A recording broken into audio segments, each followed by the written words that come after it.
Log on, tune in, find out. Another good idea from Cambridge.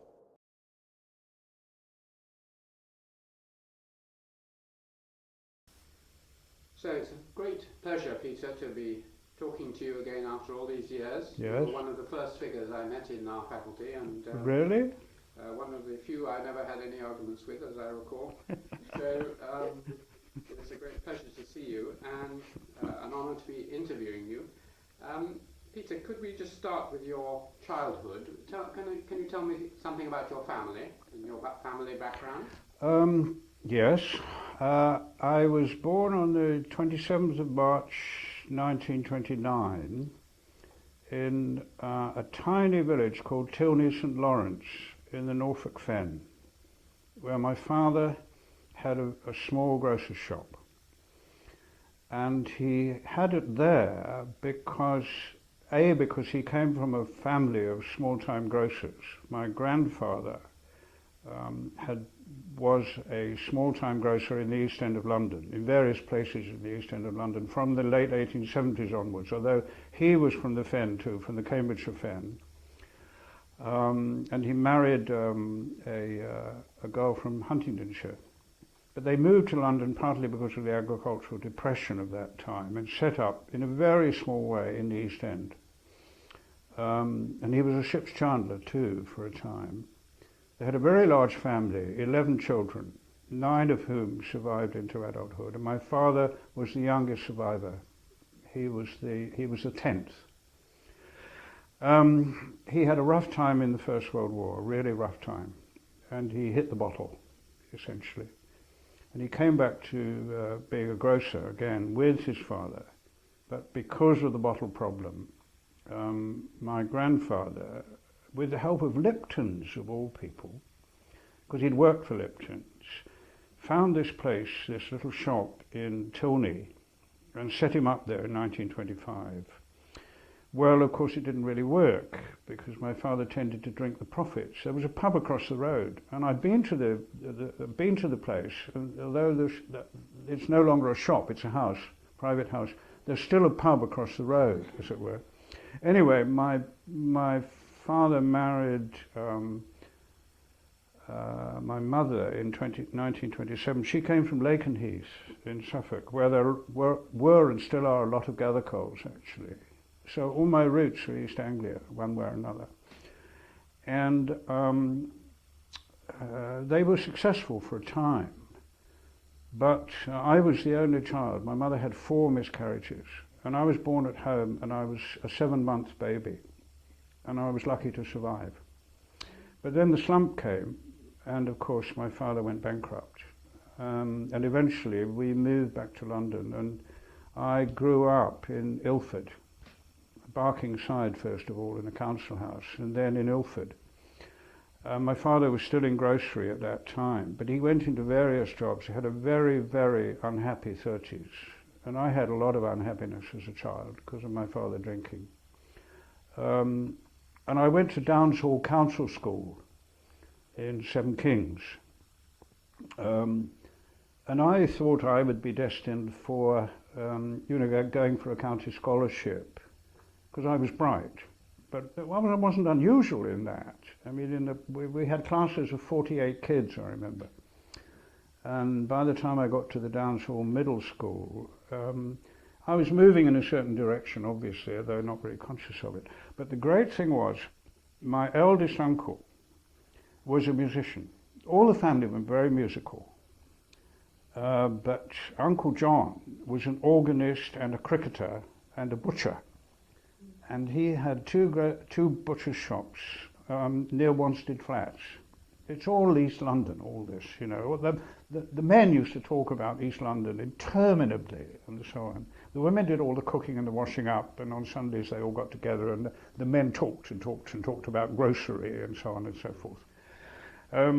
Anyway, my uncle heard me singing to my grandmother at Christmas 37, because she was ill in bed in the house they lived in Ilford. And he said to my mother, "The boy's got a voice. Put him in for the choir school." And there was only one choir school as far as Uncle John was concerned, and that was St Paul's. Because he used to go to London to the meat market, you know, and then he would go to the cathedral, and he was a friend of the organists and sub-organists, and he used to be allowed sometimes to sit in the organ loft. And I remember him talking about this, you know, he used to talk about the organ as if it was something terribly special, which it was. He would talk about the 64 foot. He said it was a groan, a grunt. And he was a very interesting man, and he encouraged me enormously.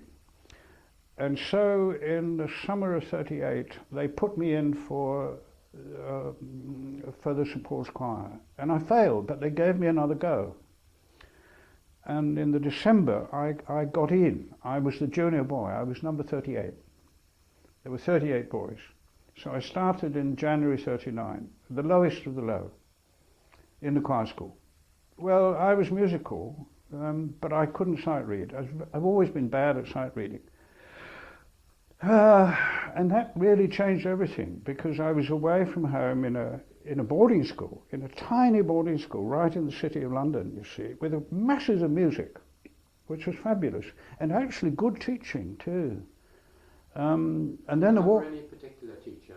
Pardon? Do you remember any particular teacher? I remember the headmaster very well, called Jessup Price. He was a mathematician, and he was very kind to me. He was a good headmaster. He was from Manchester. I remember he smoked a lot. Eventually it killed him. But he was good in helping the boys, giving them a good education, and so on and so forth. Yes, I remember another man called Vickery, I think. When he was sick after the war, I stood in for him for a time as a school teacher, teaching at the high school. I was 17 at that point, waiting to go into the army, you know. Anyway, we were evacuated to Truro, to the cathedral school. And of course we had a completely different life there, because we didn't have so much singing, we didn't have so many services by any means, and we joined in with the Truro Cathedral Choir on the Sundays. But that began my association with Cornwall. But my father had been in the Duke of Cornwall's Light Infantry in the First War, although he was Cockney. And he had an enormous feeling for Cornwall and for the people he'd served with.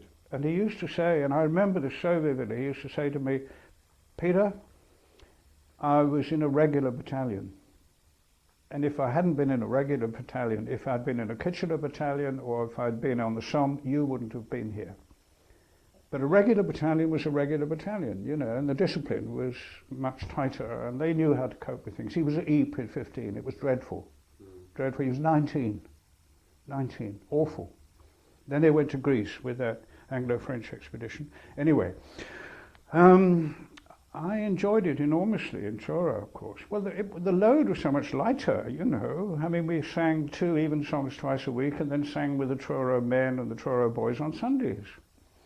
And it was really very simple in that sense. And it was not a bad school then. It eventually collapsed after the war, and they amalgamated with Truro School. I wouldn't say the education was brilliant, but then very little education was brilliant during the war because of people being called up and so on and so forth. I was promoted from 4th boy to head boy in '42, and that was my first experience of authority. And it was tough, because normally there was a system of when a head boy left, the next boy took over or something. It was very hierarchical. We had fagging, incidentally, before the war. They abolished that in the war. Well, how could you have fagging when you were living around in various houses in Truro, you know, and going to school as day boy? It just didn't work. So I was head boy for a year. And we still did a lot of music, and they put me in for the musical scholarship at Clifton, which was evacuated to Bude. A chap called Addison, who had been head boy before me, a very good musician, he'd got one, and so Jessup Price, in consultation with my mother, put me in for a music scholarship, and I failed. But I did very good written papers, strangely enough in mathematics of all things. You know how sometimes, Alan, you get a sort of verve, and you can do it. and I sat in a little room in Truro Cathedral, I remember, all by myself doing these written papers. I was, 14 and a half, you know. And they offered me a bursary. And my voice broke in the summer on a mid-B flat, of all things, during service. So I was useless from that point onwards, you know. You could croak and groan and sing a falsetto and so on. So I went to Clifton in the September of 43, and they put me in the fourth form, but I didn't fit very well in the modern fourth, and I wasn't a classicist. So they then put me up into the fifth form after a term, and I took school certificate at the time of D-Day in 44. I remember it so vividly. And then I went into the lower six, and was moving to history, and then the upper six. And of course in 45 we went back to Bristol, and the whole regime changed, of course, because the headmaster imposed all the pre-war bounds and so on, and that's where I began rebelling. And the Labour government came in 45, and I rejoiced, although I wasn't terribly political at 16. But, you know, if you were a schoolboy during the war, you felt very committed and very involved for a successful outcome of the war, you know. I mean, I was 10 when the war started, but by the summer of 45 I was 16, and I was keen on the Cadet Corps because you felt you were doing something. And I remember we were away at a Royal Marine Commando camp in August 45. There was an old Cliftonian network that got us there, of all things. And then we were told that the war was over. You know, the Japanese were surrendering because of an atom bomb. And I remember being very disappointed at one level because I wanted to contribute to the war effort. Anyway, that was 45, and then in 46 I was going up the school in the house in Oakleys, and I fell in love with a communist at LSE. You were only 16? I was 17 then. 17? Yes. How did you meet a communist from the LSE in Truro? Now that's a very interesting question.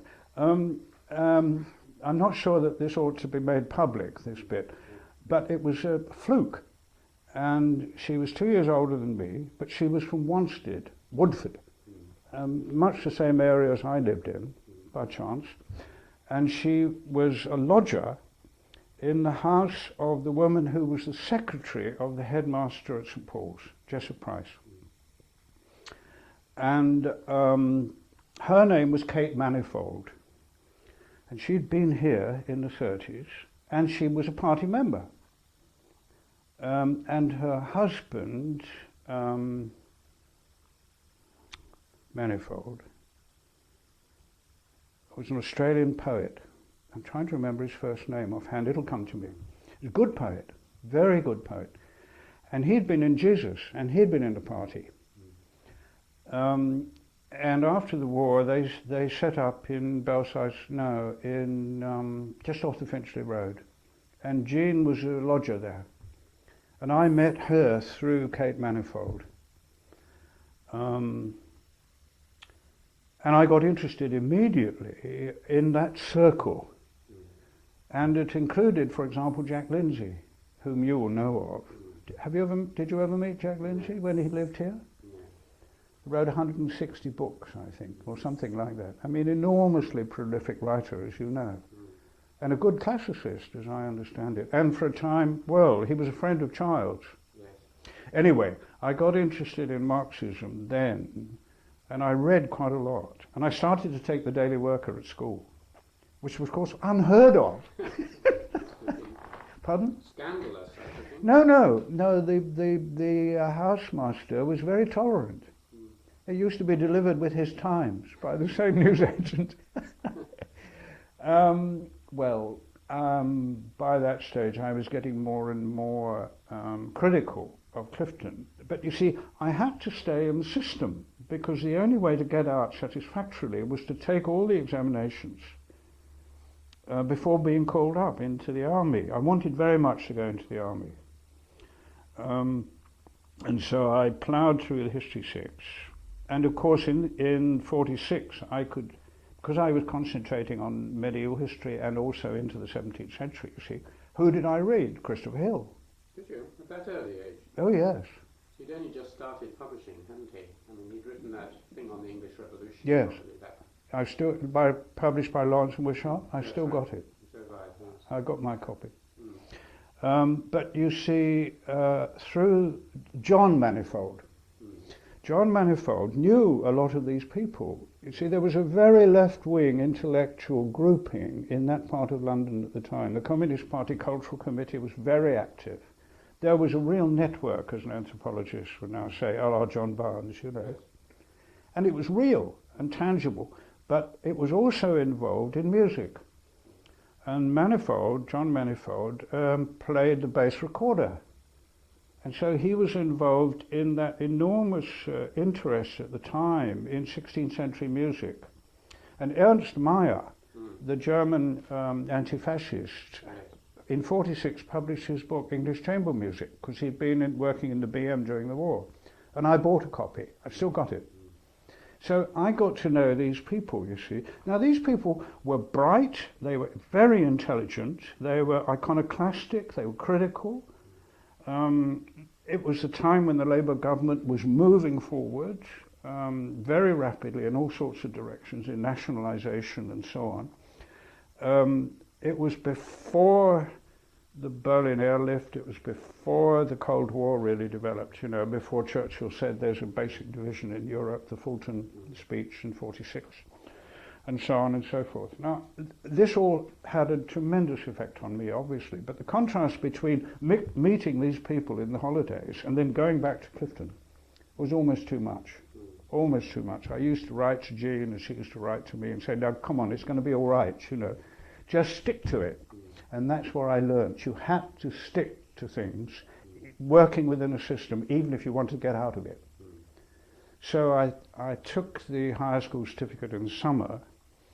I remember I went rowing so that I could get to know something about Bristol, because you weren't allowed into Bristol, you know. Generally, you had bounds to guard you from women and booze. Yeah. But it's true. Right, I went through it too, I know. Yeah. And the most amusing thing was when I had to pay my bill for the Daily Worker at the newsagents in Clifton, I had to go 50 yards out of bounds. Anyway, I took the school certificate in the summer, and then, of course, inevitably, being a public school of that character, and it was a very good school in many ways academically, where did you put in for? Oxbridge scholarships, you know. So I banked on history here. And I got an open minor at Peterhouse. To my great relief, I was 17 and whatever. I remember Hallward, who I got to know subsequently again and liked, the headmaster. He must be near, if he's still alive, he must be nearly 100. He had been a fellow at Peterhouse, of course, a classicist. And I was editor of the school magazine in my last term, and he didn't like the draft editorial I'd written.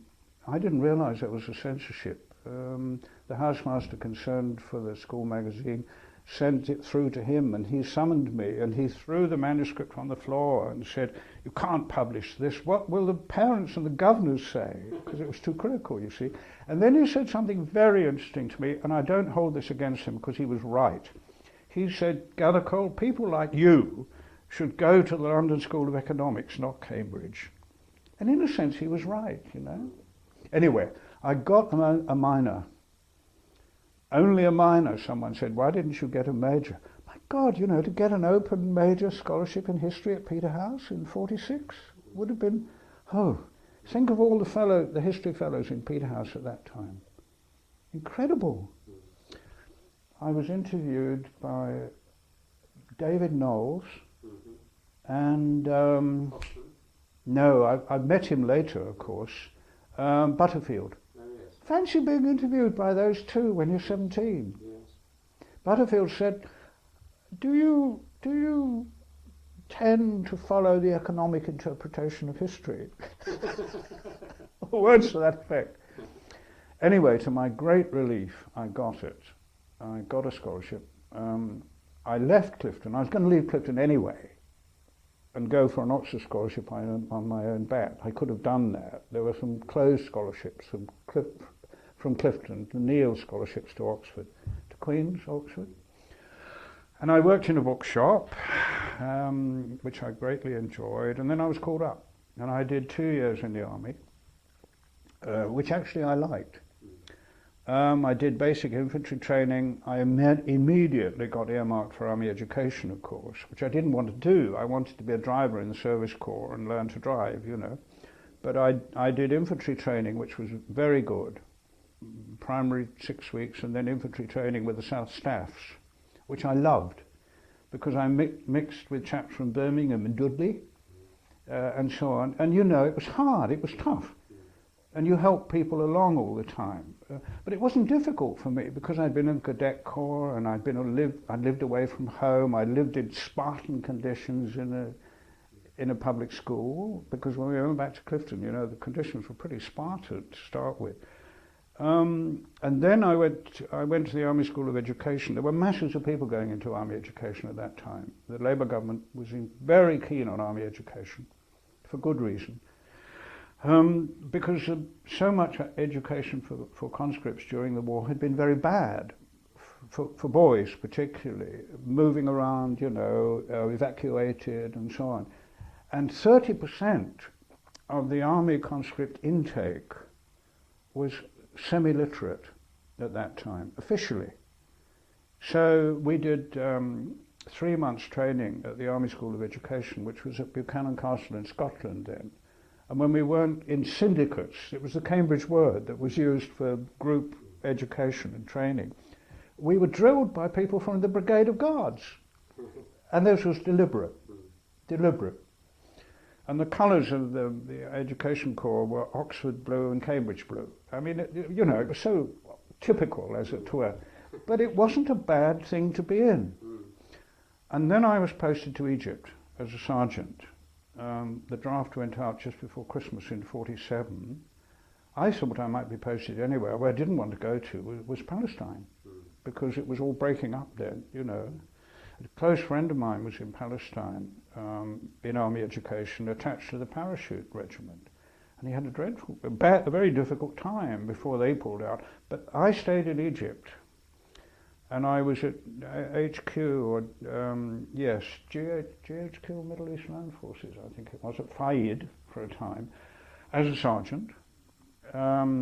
I'd been at a wee place called Fanara, where I hardly had anything to do, and the Brigadier of Army Education walked in one day and said, "What are you doing?" And I was lying in my bunk reading a News of the World that my father had sent me. I mean, there was so little to do. I said I was preparing a lecture. But then I got posted down to Suez as a warrant officer at WO2. I was a sergeant major. I was 19. I mean, it was ridiculous. But I ran that Army Education Centre until I got demobbed, you see, and it was a terrific experience. It was very, very useful experience. We ran these special courses for semi-literates and so on, 4 weeks, 6 weeks. We also did voluntary classes in the evening for regulars who wanted promotion, because the Army reintroduced education qualifications. We ran a library, we had a hall, you know, we did a lot of things. Yeah. And I found that very enjoyable, actually, strangely enough. I mean, I wanted very much to see Jean, of course, and you lived a very Spartan male existence. But we were attached to an engineer stores depot unit, the NCO's mess, and it was the best mess in the district, in the garrison. I mean, you know, the engineers are great scroungers, and we lived comfortably, and I enjoyed it greatly. When I went there as a WO2, the mess president, who is a regular in the engineers, and they were all mostly regulars actually, and they were very good, he said, "Right, schoolie, mess treasurer." So I had to do 3 months as mess treasurer. It was awful, awful. Anyway, it was a good experience. My closest friend was a regular called Scott, who had been, when a corporal during the war in Malta, he'd defused bombs, and he got a BEM as a corporal. you know. He became a very close friend. He was the only regular soldier I ever met during my army service who had read the Communist Manifesto and understood it. Very interesting man. I very much like soldiers. I still do. I still feel very close to soldiers, you know, having been a national serviceman. Anyway, I came out at the end of May '49. I went to, what did I do? What was it like being a communist in the army? Well, it was interesting because by that, I mean, officially I wasn't. You know, I was interested in Marxism and I'd read quite a lot of Marxism. But when we were stationed at Drimmen, at Buchanan Castle, we used to go to Glasgow at the weekend, and I went to the party bookshop regularly. The Glasgow District Committee sort of accepted this somewhat reluctantly, but we couldn't do very much, obviously. It would have been stupid. Why would we would have been RTU'd, we would have been returned to unit, because there was an anti-communist, strong anti-communist movement within army education at the time. So it was difficult, but on the other hand, I think I understood what I could sensibly do. All I could do in the teaching was to be fair and explain situations analytically, as it were.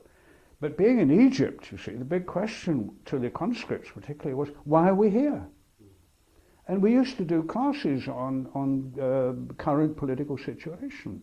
So I used to say, well, we're here because of the history of the British involvement in Egypt and the Middle East and the Suez Canal and so on and so forth.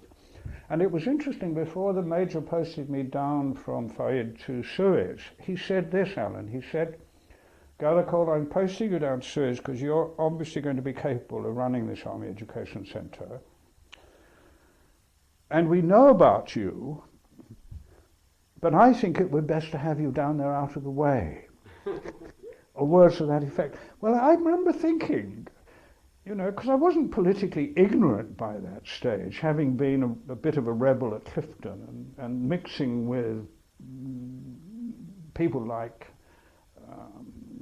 Manifolds and so on, that, you know, that one could have a sensible political attitude of the left that made sense within the system. You did what you could.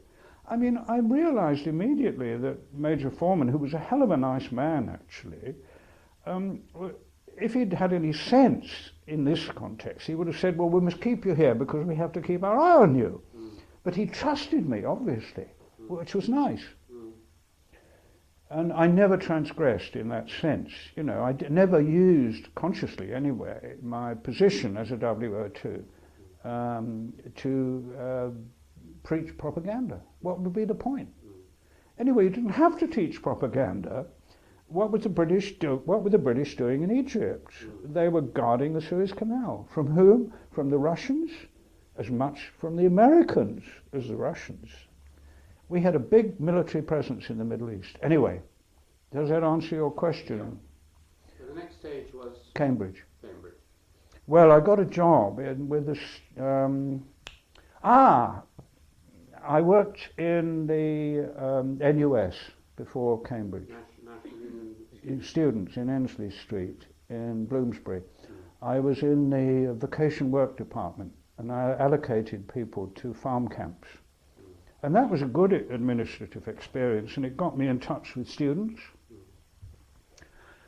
And there was a party cell there, a party group rather. I didn't realize this when I got the job. I wasn't appointed on that basis, I'm sure. But the communist students were pretty active in the NUS, obviously, and openly. The chap in charge of vacation work was Stan Levinson, who was a party member, who died quite recently. I happened to see a Morning Star a year ago, and I saw a brief notice. He'd had a lot of experience in the party during the war, one way or another. And I joined the YCL at Ilford, much to my parents' disgust. Young Communist League. Yeah. I did a bit. I wasn't terribly active. I had too much to do in the farm camps outfit and so on, and catching up on civilian life and reading and getting ready for Cambridge. And then I came up here and read history for 2 years. I read a prelim and part one, naturally, you might say, in Peterhouse. And of course, there were this marvellous group of Dons who were very open, in my experience anyway. And that's where I met Jack Golson. Do you want to say something about when we encounter people on your voyage? It's quite nice just to stop for a moment and say something about them. And he's one of the people, obviously, who has had a great influence, or at least you've worked with, and so on. Can you say anything about Jack and your relationship? Yes. I wrote an article in the Festschrift for Jack Golson, which ANU published in '96, something like that. And my paper's the first one. I met him and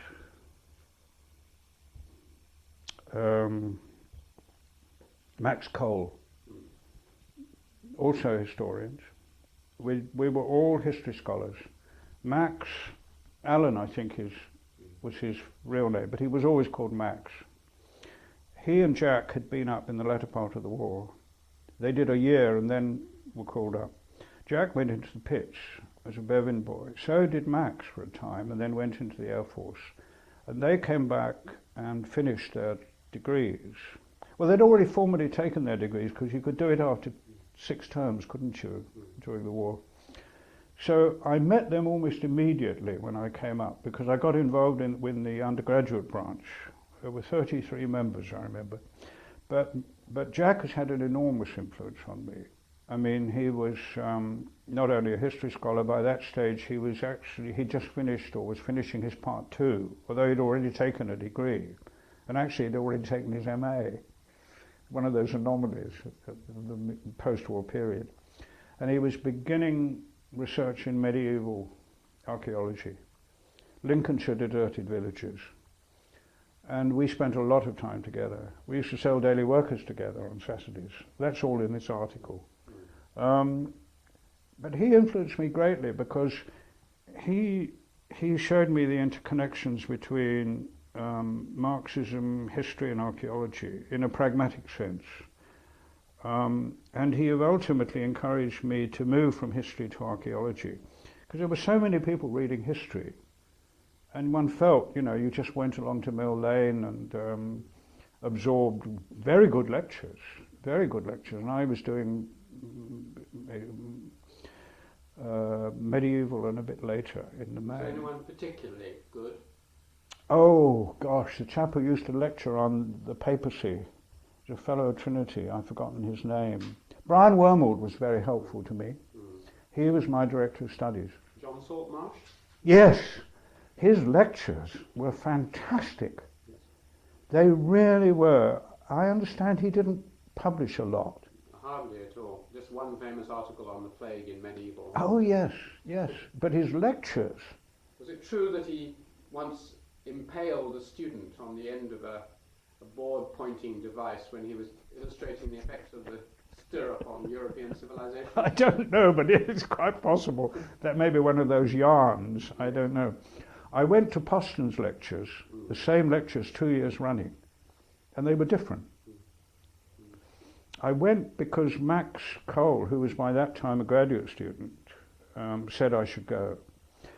And I cared greatly for Peterhouse. It was a very small college. By contemporary terms, you would argue that it was effete, narrow. It was very liberal. It was much more liberal academically and politically than it was when I saw it again in the 70s. I was appalled by it when I came back, because they gave me some dining rights, and I used to go into dinner sometimes. And the conversation was dreadful. Narrow, sectarian. The fellows who lived in college talked to each other and hardly talked to anyone else. David Clarke was the only exception, the archaeologist. I liked him enormously, and I was terribly sad when he died. Yes, I was going to ask you about him. And he seemed absolutely outstanding. Oh, he was. I didn't agree with a lot of his arguments about archaeology as a science, but I certainly agreed with his essential quantitative approach, with his work on the Bronze Age, with the support that he got from Graham Clark, and so on and so forth. But I'm jumping ahead a bit. Yeah. Jack and I did a lot together, and politically and also academically in a sense, because in 53, I'm jumping ahead again. I moved over to archaeology to do a part 2, but they wouldn't give me a second year for my part 2, so I had to do it from scratch in 1 year, and that was tough. By that time I was married. I married Valmai, who'd read English at Bedford in London. She was in the party, and her family was militant Welsh working class. That was her background, although she was a Londoner.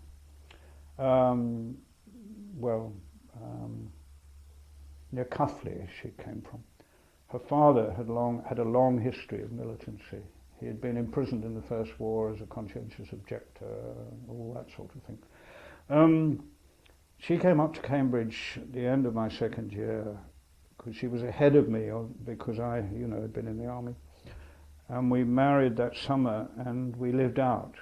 And I remember Dennis Mac-Smith, who was my tutor, saying to me, "Oh, that's good. That means you won't need any accommodation." And I said, "Well, Dennis, do I have to come into hall every night?" No, he said, no. But we have to get your wife to sign a bit of paper to say that you go home at midnight, by midnight every night. Valmai was furious. we lived in Romsey. And I worked very hard because I had to get something reasonable in that 1 year, you see, in a part 2. And I got a 2-1. I got a 2-1 in my part 1. In my prelim, my first year, I got a 2-2. And I went to see Dennis. He summoned me and he said, "Look, you're doing too much political work. You've got to concentrate more." I talked to Brian about it. And this is true, Alan. I then went to see Brian Wormold, who had been very nice to me. I went to his lectures on Clarendon, and they were fascinating. Brian used to tie himself into knots when he was lecturing, and you felt that he was always trying to solve insuperable problems as a historian. And he was very shy at one level. He used to sit like this, and he said to me, "Look," he said, "have you been to see Dennis?" I said, "Yes." By the way, Dennis had been at St Paul's Choir School as well, and at Clifton, strangely enough. And Brian said, "Well, you've been doing too much politics." He said, "If you get a 2-2, oh no, Dennis had said this to me, if you get a 2-2 for your part 1, we'll downgrade you to an exhibitioner." And the party branch committee were furious that I'd only got a 2-2. I'd been secretary, and we had to get a 2-1 or better in the party branch. There was that strong emphasis on being a good student. That was a strong line in the Cambridge branch. And Margot Heinemann told me years later that had been true in the 30s as well.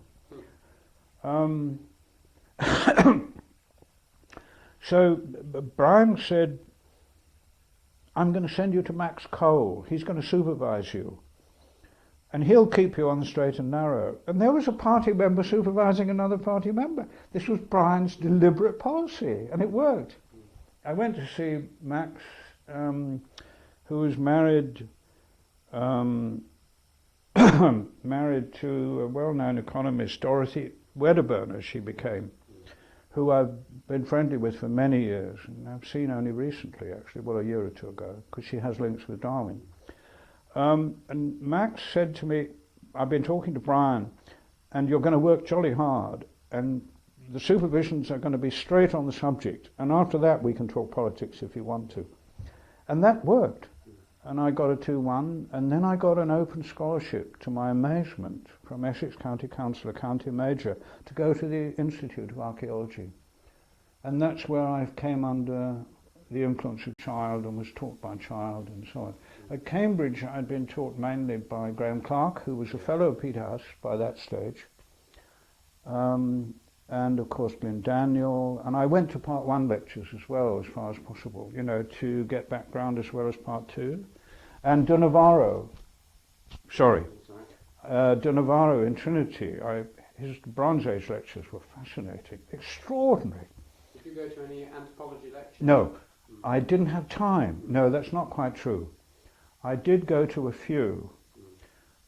Cliff Slaughter was here then. There were quite a lot of left-wingers and party members in Arcanant. Was Rio Fortune there? Yes, but I'd never met him at that stage because I didn't have time to go to anthropology lectures, you see. I wanted to. Cliff influenced me a lot. He subsequently worked on Coal is Your Life or something like that. He went to Leeds, I think. There were one or two. There was a chap called Ray also, whose mother was active in the party in Cambridge. And of course there was Jack around, although he was doing field work a lot. We had a group. Yes. And then there was a very nice woman, very nice girl called Alice. Jack Goody. When you say Jack. No, Golson. Oh, Jack Golson. I didn't know Jack Goody at that stage. I mean, he was around, yes, but I didn't know any of these people, you know. There was a woman called Alison. No, she married a research student in Trinity, American, who was working on the history of science called Ravitz. Yes. She became Alison Ravitz. She was a party member, and she went to the Institute at the same time as I did. I think she's now emeritus professor of social policy at Leeds Metropolitan or something like that. So there was a group of us, and we met occasionally. You see, the party branch at Cambridge, the undergraduate branch, was not just organised as a branch, but it was also organised into academic groups. And there were some very bright people, including Moet Sen, who was in King's, and John Prime, who was also in King's. They both got firsts. Bunny Leff, whom you probably know or know of, a medievalist. Yes. Gordon Leff. Yes. Yeah. Was Eric Hobsbawm? Well, we went. The party always encouraged all the undergraduate in the student branch, whatever subject, were encouraged to go to Eric's lectures. And I remember going. You know, there were scientists there and members of the Socialist Club and so on. I mean, we were very active. Were they very good lectures? Yes. He lectured on labour history about from 1850 or something like that. They were very good lectures. I was very impressed. But I wasn't impressed just by the left-wingers. I mean, there were some very, very good lectures in my experience there. Here, in Arcanant, it was a different story in the sense that it was much smaller. And the lectures were more informal. You didn't wear gowns, for example. At least as far as I remember. I don't think I ever wore a gown going to Arcanant lectures. I didn't know the museum collections at that stage. I wasn't really very interested in the museum. There wasn't time. I went to some lectures on technology that Geoffrey Bushnell gave, I mean, out of interest as far as I could fit them in. But mainly I was concentrating, obviously, on the textbooks and the literature, because I had to take this part too. And I tell you who I met at a college dinner, at a college feast. I met Tawney. Did you? Gosh, tell me something about Tawney. Well, he was an honorary fellow Yes. because LSE had been evacuated to Peterhouse in the war. And he was invited, of course, to this feast, which was for fellows and scholars. What I want to stress is that Peterhouse was liberal and open, and you met fellows. You know, David Knowles was a lovely man. Brogan was fascinating, would talk non-stop at you. I liked it very much, the intellectual atmosphere, and they put me next to Tawney. I'm sure that was deliberate. And Tawney said to me, "What are you reading, lad?" And I said, "I'm reading archaeology." He said, "Oh, I live in the Cotswolds." And he talked about Neolithic sites. Betty Heckler's Tump, something like that. I mean, I may have got the title wrong. And he knew quite a lot about archaeology. Now, we had done Religion and the Rise of Capitalism at school. I still got my Pelican with the marks, you know. And I told him this. And he was pleased. I'm sure he was pleased. And then he said to me, "What sort of class do you think you're going to get?" So I said, "Well, I'd like to get a 2-1. if I can. And he said, well, don't worry, he said, I got a third. Actually, he didn't. No, you got a 2-1. He didn't get a 2-1. They didn't divide the second class at Oxford in his day. Yeah. But I remember this, he did say to me, don't worry, I got a third. And of course, from Oxford, from Balliol, he went to Manchester, didn't he, and started working in adult education. But he was such a nice man. I mean, he encouraged people, you know, he opened people out. I remember this conversation. Perhaps I'm idealising it, but he was so nice. And of course, I read a lot of Tawney after that, you know, the Acquisitive Society and so on. Anyway, I went to the Institute. Valmai went teaching. We lived in one room in Hackney. And she became pregnant. And our eldest son was born in 53. That's right, he'll be 50 this year. And it was tough, but it was manageable. And I did a full-time course for 2 years. I read a lot of Child, obviously. I didn't have any intention at that stage in writing about him. I was fascinated by his Marxism, of course, which I felt was limited, but I couldn't work it out because archaeological data, as I saw it, was limited. I mean, how do you talk about ideology when you're essentially concerned with material culture? Well, these were issues that archaeologists have taken up subsequently. But at that time, there was much emphasis on stratigraphy, chronology, and typology. Perfectly understandable. What I felt I didn't know was the social context of stuff. And I realized that I should have done some anthropology somewhere along the line. Also, because I had read Marx and Engels within limits, obviously, I was always interested in the philosophical context and social context, but I'd never done any philosophy. That interest and knowledge really came much later. Anyway, I did the course. I didn't get a distinction. I'd been very active in the student peace movement in London, which wasn't a good thing, actually, because we were living with very little money, and then Jonathan was born in the November of 53, and so, you know, it was a struggle. And Piddock, who was the secretary at the Institute, said to me as I was finishing, he said, "What are you going to do?" And I said, "Well, I'd love to do some research, actually." He said, "You can't do research, you must get a job. You've got a wife and son." He said, "There's a job going at Birmingham." Now, during the vacations, I'd excavated for the Ministry of Works, and I excavated with Jack Golson at Norwich in 53, where he and John Hurst had dug 2 years previously. And we did a medieval into earlier excavation across the town wall there, parallel to one he had done with John Hurst in 51. And I learned a great deal of field archaeology there. And Jack and I kept in touch, you know, when we weren't actually working together. I remember when I was doing a rescue dig at Oakham in 53, he came across from Lincolnshire and visited the site at Oakham. That was the first piece of field work I'd done.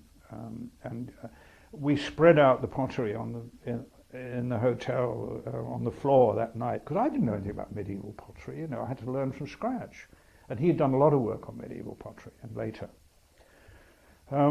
Anyway, I got the job at Birmingham. I was digging at Oakham, the second dig, a controlled dig, and I got a day off and went for the interview.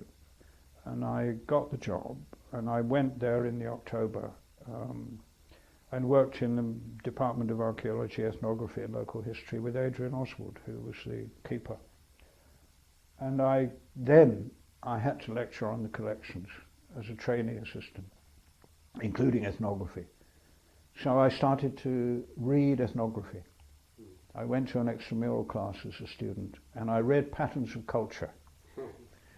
And that's where I read about Fortune's work, of course, because that chapter on Dobu, you know, by Benedict, and of course the Northwest Coast and all that sort of stuff. And I found it fascinating. But I had to lecture on ethnographic collections, you see. I remember I gave a lecture on the Maori and I still got the notes. It was awful. Awful. Your lecture was awful. No, the notes, I mean, tell me that I obviously knew very little. You know, I'd cobbled it together. And before I'd finished my 2 years, because it was only a 2-year appointment, 300 a year, 295 a year it was, I got the curatorship at Scunthorpe. And that was fascinating. Now, it was interesting being in the party because I went to the district committee in Birmingham and I said, what shall I do? And they said, be a good curator. Work in local government, you know. Be open. I'm sure Adrian knew my politics and so on, but don't be dogmatic, don't preach. You know, you've got an important job to do as a curator in this whole Marxist tradition of the understanding of culture. In effect, that's what they were saying to me.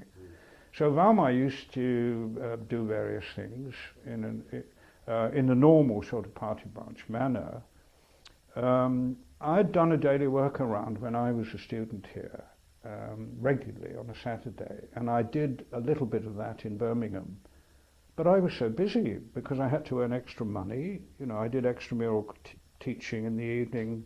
Graham Webster, who was an RB man, a Romano-British man in the university, he encouraged me. I worked hard there. One had to. We had the second child born in Birmingham, Nicholas. So when I went to Scunthorpe on 660 a year, into a council house at a very good rent, there we were with 2 small children and a museum that had enormous potential. And what was Scunthorpe? It was a bit of Sheffield moved into North Lincolnshire. It was very prosperous. All the council except one member were Labour, and they were keen on culture. And I was the first, well, there'd been a full-time curator who had previously been part-time, a chap called Dudley, who had done a hell of a lot of work over many years. And he had built up the museum from 1919 or thereabouts. I think he became a full-time curator in 1939. And it was in the old vicarage in Scunthorpe. Well, it's a Victorian building. But there was great scope there, and I loved it. It was very interesting. I got a car eventually, an old Austin 7, pre-war Austin 7, and I had contacts in 24 villages, you know, because we had to watch sites. You know, they didn't have the same structure as they have now with county archaeology groups and things like that. I was doing a lot of field work, in a way, as well as developing the museum, and the total budget was £3,000. I had an assistant curator and a typist and a custodian who lived on the premises. Well, Jack had gone to New Zealand in late '53, the first full-time archaeologist appointed, prehistorian, appointed to a university department in New Zealand. Otago? No, Auckland. Piddington had started the department there in 1950. Initially he went for social anthropologists, and also Biggs, who, I think Biggs was appointed then, Biggs was a Maori linguist, very distinguished man, very distinguished, very nice man. Got to know him well eventually. He died a few years ago, sadly. Otago was very different. Skinner had been appointed in 1919-1920 to a joint appointment, lecturer in ethnology in the university, a one-year course that he never developed beyond that, and also a assistant curatorship in the Otago Museum. And eventually he became director, he retired in '53 but stayed on for another year, and then Derek Freeman got appointed for 1 year. Derek, of course, was a New Zealander, and he had already a developing career. I think Leach had been responsible for him working in Sarawak, etc., etc. Derek went to the ANU, not surprisingly, so they had to decide what to do about this. Were they going to have somebody appointed to this post? The director was a chap called Forster, who had replaced Skinner. And he was a spider-man, a specialist in spiders, you know, entomologist. Yeah. He was very good at that level. He was a good director. They had to decide what to do, and eventually they reconstituted this joint appointment in '57. And Jack wrote to me, I've still got the letter, saying, would you be interested? Because I know you've been teaching yourself anthropology and you've got a wide, you know, you've got a wide range of interest and you've had this museum experience and so on. In a place called Dunedin in the south, I don't know words to that effect. And so Valma and I discussed it, and it was a difficult decision to make because I was going to stay at Scunthorpe for 5 years or something like that and build it up, which subsequently happened, of course. It became a very good museum. And I was very interested in the museum development in the whole area, Doncaster, Sheffield, Hull, had good contacts with Hull, a very good museum there, I thought. But I applied. I was interviewed by a historian, a professor of history from Otago who was on leave in London at the time, and the Secretary General of the Association of Commonwealth Universities, a chap called Foster, who it turned out was a distant relative of mine, way back, because Gathercoles had gone to Melbourne in the 1850s, and his mother had been a Gathercole. Quite extraordinary. Anyway, Willie Morrill was the professor of history, and he was on leave, that's right. He was a UCL man, Pacific historian, nice man, very interesting man. And I got the job, to my amazement.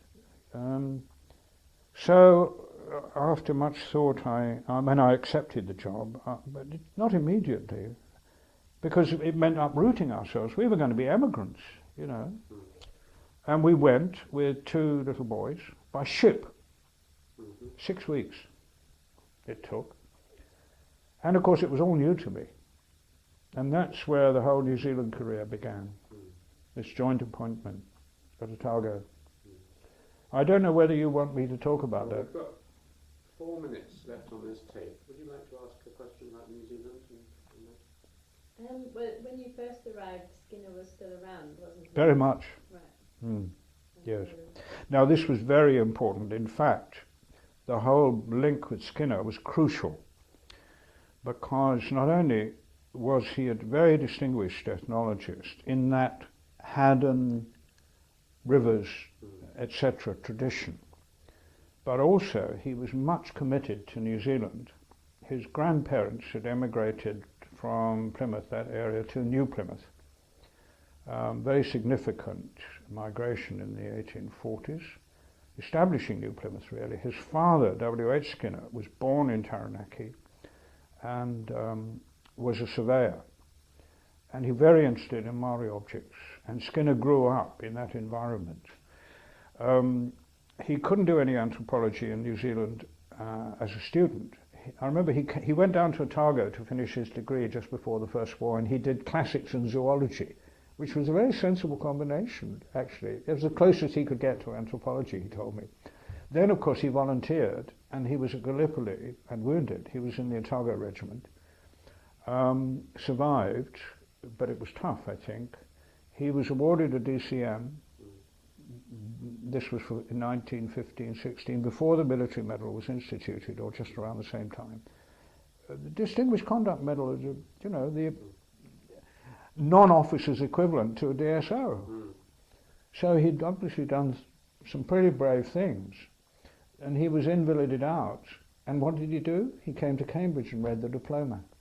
I mean, Haddon welcomed him. Diploma in ethnology. In anthropology. There were several diplomas then. It was before they taught an undergraduate degree properly, as you know. And he loved it. He was in Christ's. And of course, he had everybody, because there were very few students. I mean, I remember he told me he went to, I think Duckworth was around then. He went to Duckworth lectures and he said, Peter, first there were 6 of us or something like that. Then there were 5, then there were 4, then there were 3, then there were 2, then there was me. And he took the diploma. Von Hugel was his director of studies, And von Hugel said, would you like to work on the Moriori stuff? And that was the beginning of Skinner's dissertation on the Moriori, which later became a Bishop Museum monograph. He hadn't been to the Chathams by that stage, but he went subsequently. They went back to New Zealand at the end of the war by ship. He was going to take a job at the Dominion Museum, as it was in Wellington, or perhaps it was the Colonial Museum still, but anyway, in Wellington. But suddenly there came this offer for this job in Dunedin, financed by Willy Fels, who was a local German origin businessman, very successful, very liberal-minded, socially conscious businessman. Dunedin was the biggest and most prosperous city in New Zealand in the late 19th century. And the museum had been established in 1868, the university in 1869. It had quite a respectable history in that sense, but very little ethnology until the just before the First World War. For various reasons, they started to get significant collections. Skinner went in and built it up.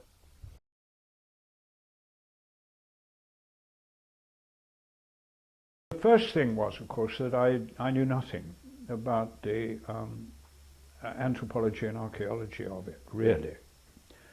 I tried to read something on the ship, but I had to spend a lot of time looking after two little boys who got chicken pox, and Valmai got chicken pox, and they were with all sorts of problems.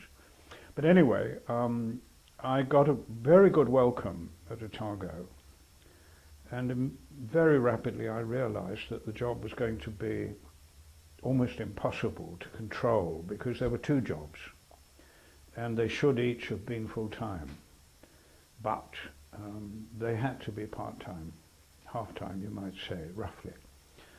I inherited Skinner and Freeman's Stage 1, one-year course, which was comprehensive. And that was a great boon, because I had to teach social anthropology, archaeology and physical anthropology.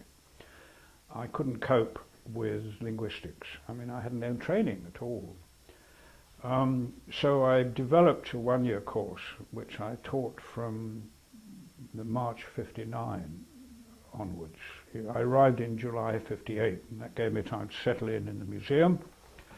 And the great boon, as it worked out, was that I shared a portion of the Moabone store, fenced off, as it were,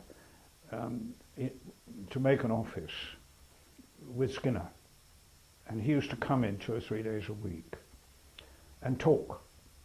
And his table talk, of course, was wonderful, because I learnt so much. Oh, you must read such and so-and-so, you must read Whistler, He was a great believer in culture areas and that sort of thing. He'd met Whistler, I think, on leave one time. And he talked also very extensively about problems in New Zealand ethnology, or Maori origins, for example. To what extent were Maoris indubitably Polynesian? Was the first settlement of New Zealand Polynesian? Was it perhaps Melanesian? There was a theory that there was a first, what you could call Melanesian settlement, or non-Polynesian settlement, and then the Maori came in later. Well, there'd been a good deal of archaeology in the South Island, actually, before then, way back to von Haast and the study of the Moabone and Moas, and the association of Moa and human culture. But what Golson had done in the North Island was to get archaeology really moving from 54 onwards. The following year, the New Zealand Archaeological Association was established, the Auckland Society was established. By the time I arrived, within 2 weeks, I was at a meeting in Wellington to set up the site recording scheme. And I had to take on being site recorder for Otago and Southland, as well as everything else. So what I had to do was to get allies, and I had to get people who were prepared to work with anthropology, as it were, and archaeology locally.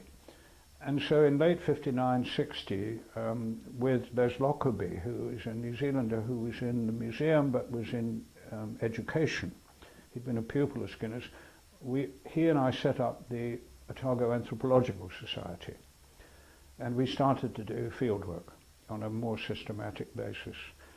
And I developed fieldwork too, but very badly actually.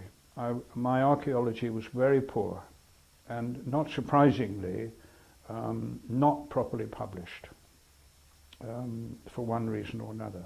I could go into that in great detail, and I've repaired it to some extent since, but I really had too much to do, because what I was trying to do was to create a situation where the university would take anthropology much more seriously, encourage the development of it as a full degree subject within Otago, and the museum should have a full-time appointment as a keeper. Because I had charge of all the cultural collections, from the Paleolithic through to modern pottery. It was ridiculous. Well, I had some good allies, and this is very important. I mean, I'm not talking about the work on collections, or the work I did on displays, or within the Friends of the Museum, or the long conversations with Skinner. I mean, I learnt and learnt and learnt all the time. But I realized, and here my political education was extremely important, I realized that if I could get the support within the arts faculty, particularly the people who controlled policy, the Dean of Arts, for example, and various other people, particularly university people who were on the Museum Trust Board, if I could get them to be convinced that we needed to develop the two aspects of the job, then the odds were that eventually we would get agreement to create 2 full-time appointments. And that happened, but it didn't happen until the agreement came through in late 61, by which time I'd worked very hard and was very tired, but okay, you know, we got agreement, and from February 62 I became full-time in the university, and they promoted me senior lecturer. And a chap called Dave Simmons came down from Auckland and took over the job in the museum. And that gave me the green light, ultimately, really, to develop the department. But there was only me. Now, you know, I had enormous support. There was Guy Manton, who was Dean of Arts, a classicist. He'd been in Johns, but he had taught classics at Sydney before the war. And then after the war, he went to Otago as Professor of Classics. And he was very much in favour of anthropology. And he gave me a lot of support. And the chap called Angus Ross, whose stepdaughter I'm meeting tonight, incidentally, because she's a visiting fellow at Clare Hall. And Angus was a historian. He was in King's after the war as a Commonwealth Fellow or something like that, visiting fellow. And he'd been a student of Skinner's in the 30s. There were a bunch of them who had done anthropology. I think Gavin, the New Zealand novelist, I think, and subsequently in Oxford University Press, I think he had done some anthropology. Angus had done anthropology with Skinner and had a very distinguished war record in the New Zealand division. MC and 2 bars, Greek VC, I mean, extraordinary man. And he was a tremendous supporter of anthropology, and he was on the trust board. He was a reader in history then, and he convinced the trust board that we should have 2 jobs. And of course his mana was enormous, and still is actually in retrospect. His stepdaughter told me that he had a tremendous funeral. He died only a year or 2 ago, in his late 80s. He was a great man, interesting man. So I went full-time university in early 62. I got an agreement to have 1 new appointment, and slowly we built up the department. I had a sabbatical in 64-5, so although I did a decade at Otago, I had a year away, and we based ourselves here. We had 4 children by then. Here in Cambridge? Yes, in Cambridge. And the museum people were very helpful. Geoffrey Bushnell was very helpful. Anita's room was vacant, so You went there. I went there. I met I met Edmund. I'd never met him before. What? Can we pause on Edmund a second? Sorry? Can we pause Yes. on Edmund? I mean, what's your impression? Was your impression over working? Well, two things. Edmund Leach, this is. Yes, yes. I went to him and said, look, can I sit in on some of your lectures on the history of anthropology? He said, yes, of course. He said, I've heard about you, and you're from Otago, aren't you? And I said, yes. And I said, can I come and see you sometime and get some advice on how to develop the department? I did this systematically. I went to Maya. I went to Graham Clark. Well, he comes into the story earlier, actually. I talked to everybody that I possibly could. And Edmund gave me very good advice. He said, don't try and teach the whole subject. Get good people who can teach what they're good at, and you'll get the students. If you get good quality teaching in whatever field, in anthropology and archaeology, then it'll grow. And he welcomed the fact, as did Graham actually, as did Maya, that it was a department of anthropology which had archaeology within it, and some teaching in physical anthropology, although some of that I used to farm out to the people in the medical school and dental school who were interested in anthropology. You know, I was building allies all the time. There was opposition, of course, because there were established departments, in science particularly, who were very ambitious, you know, in mathematics, for instance. So we didn't get a chair agreed until actually the year I left. The reason why I developed a policy of having a full-time university department and a full-time museum post was that it was essentially a question of leadership and power. If you had too close a link between the university and the museum, such as existed in Skinner's time, then there would be a continual division of responsibility that would be blurred. That what was important was to have a full-time museum specialist who nonetheless had academic interests and could do some teaching for the department and also encourage the use of museum collections on the part of students. And that worked. Obviously it worked in various ways with various people who would be involved. And I tried always to build the department by getting New Zealanders. I wanted a New Zealand department of anthropology, and broadly I got that. Although the people didn't necessarily stay. Now I won't go into all the details of that because I think it's unnecessary at this juncture. But what was necessary was to get a second year course and then a third year course and then a master's or BA honours and a master's and so on and so forth. And we got some very good students who've gone on and done successful jobs elsewhere. I mean, Helen Leach, who was one of my students from, I think, 61, is still at Otago and is a full-time professor, and has been a visiting fellow at Clare Hall and so on and so forth. And was a Rhodes Fellow for 1 year at Oxford a decade ago or so. And I've been very lucky in that respect. Some really good people we had, some of whom have done extremely well in one way or another. And I'm proud of that. But once I got the department going, and I was doing the politics all the time, and the others were doing the more academic side, which was fine. That was the division of responsibility. And incidentally, Alan, everybody went to all the seminars. The senior students and the staff, whatever their discipline, went to all the seminars. So archaeologists could talk to anthropologists and vice versa.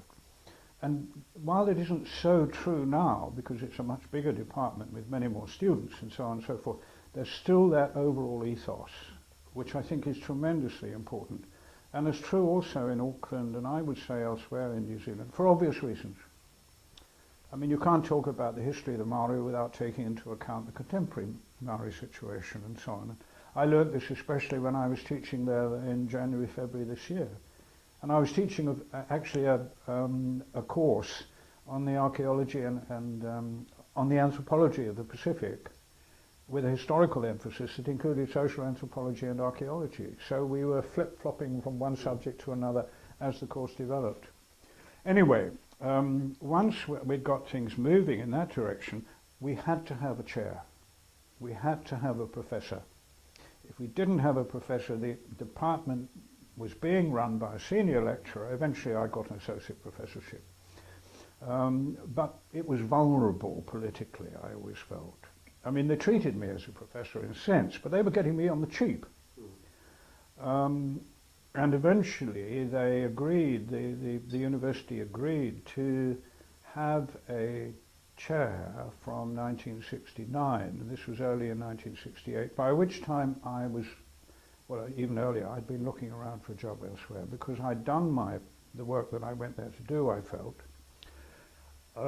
I had published very little, I'd done a lot of teaching and so on and so forth. I'd built up the department, but I hadn't capitalized on it in an academic sense. By sheer fluke, I saw a lectureship in ethnology advertised in the Times in the Dunedin Public Library in, I think, January '68. At Oxford? Yeah, yes, at Oxford, attached to the Pitt Rivers. Not a curatorship, lectureship. It turned out to be Burridge's job. Ken Burridge, who I met subsequently, much liked. I had broader horizons by that time, and I'd met quite a lot of anthropologists and archaeologists from elsewhere because I had a sabbatical, as I said. And Velma and I went to the World Anthropological Congress in Moscow in August of '64. And so I'd met quite a lot of Pacific specialists, particularly people based in Europe, Eastern Europe and the Soviet Union and so on. So I had quite wide horizons. And you could say I was an ethnologist, in a sense, in an old-fashioned sense, but at the same time I didn't know where else I could get a job, because almost by definition, you know, that sort of specialism was a non-specialism by that stage. But to my amazement, I applied for the Oxford job as a lecturer. I was an associate professor by that stage, and they appointed me without interview, which amazed me. The curator wrote to me and said, we're offering you the job. We can't understand really why you want to be a lecturer here when you're an associate professor at Otago, and you might well become a professor. But I wasn't interested in being a professor. You know, I'd done my job, I was exhausted. There were problems with the marriage, in the sense that I hadn't been able to devote enough time to the family. You know, 4 children, etc., etc., etc. And I think they didn't want to leave. Well, some of them didn't. Jonathan, the eldest boy, certainly didn't want to leave. And he said that to me several times. And Velma, I felt, was in many ways very happy at Otago. We had lots of friends. It was a very good university, still is. It was small, but you knew people in medicine, in dentistry, in the sciences and so on. You know, people mixed. And that was good for anthropology, very good. Anyway, I got the lectureship, and I told the department, I'd kept it quiet because I didn't want to upset people, you know, get them wondering, because they knew the chair was in the offing, that I was going to leave. And of course I didn't have any hand in the appointment to the chair afterwards. Charles Hyam had come from England as an archaeologist, as a lecturer. I appointed him actually out of the blue, without interview. I occasionally was able to do that. He got the chair over the head of a senior lecturer, John Harry, who was a social anthropologist, a New Zealander. I thought he was good, John. He'd been a pupil of Raymond's at Firth. Yeah. But Hyam got appointed over him and took up the chair in early '69, by which time I was at the Pitt Rivers. Now there's a background to this, in that in '62, Guy Manton, the Dean of Arts, he and I were having a drink on a Friday night in a sort of staff club set up, you know, typical New Zealand Friday evening do. And he said, look, we're looking around for a visiting professor, the William Evans visiting professorship, which was an endowed professorship, the only one they had at the time, a visiting professor. Have you any ideas? And I said, well, what about Graham Clark? And he knew of Graham. He was a widely read classicist. So it went through all the committees, and they wrote to Graham. And Graham and Molly came out in early '64 for the first term, March, by which time I was back from doing the field work on Pitcairn. And then after a term I was coming on sabbatical.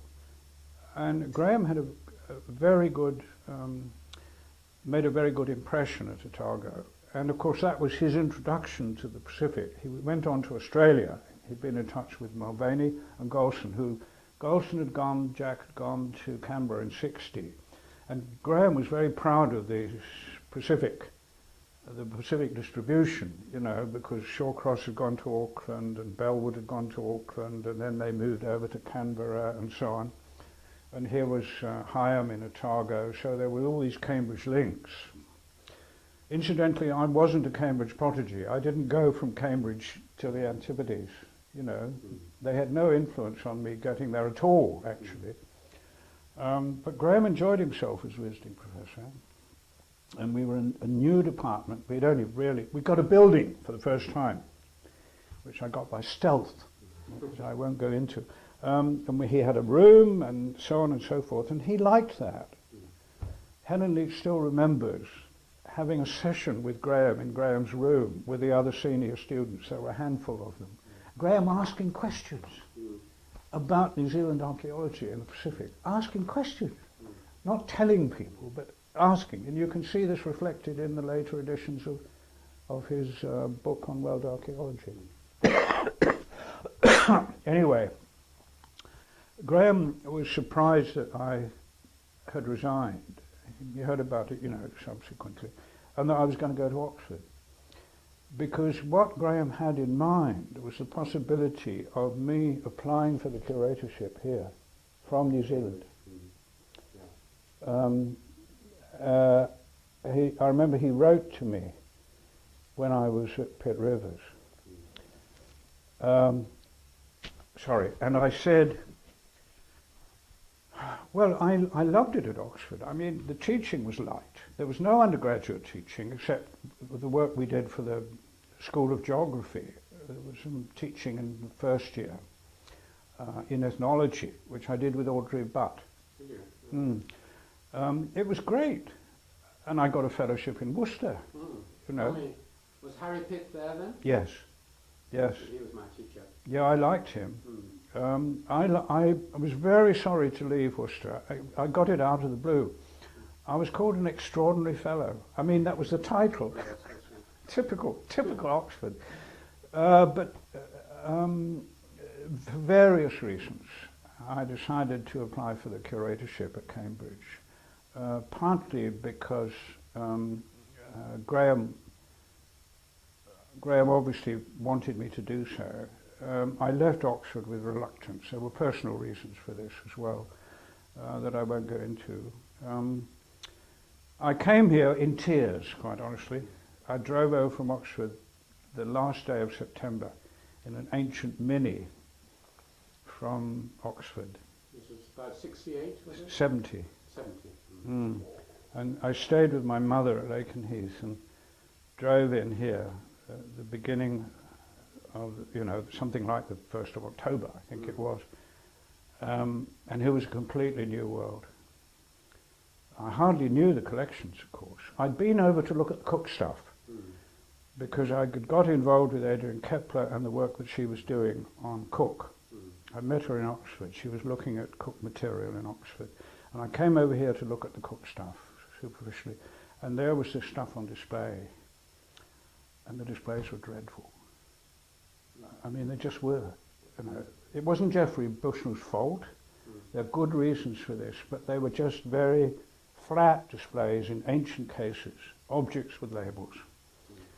And I realized there was going to be a real problem with the museum. Geoffrey was marvelous. Geoffrey, I'd met that summer after I was appointed. I came over. There was a party for Burkitt. on his 80th birthday. It Or wasn't something. the famous one where they all dressed up, No, that was in 48, I think. was it? No. I think so.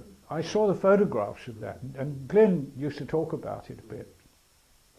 I came over and talked with people, and what I realised, of course, was that it really wasn't the faculty's or the museum's fault that the situation was as it was, because what I discovered very soon, I think Geoffrey may have told me this personally, that everybody thought there were going to be a new building. It was going to be on the Sidgwick Avenue site, where Oriental Studies and Classics are. And that museum building, classical archaeology, was going to be, as I understood it, where the Arcanauts Museum was to be. And when I arrived and people said, oh, look, we're not going to move, isn't it a shame?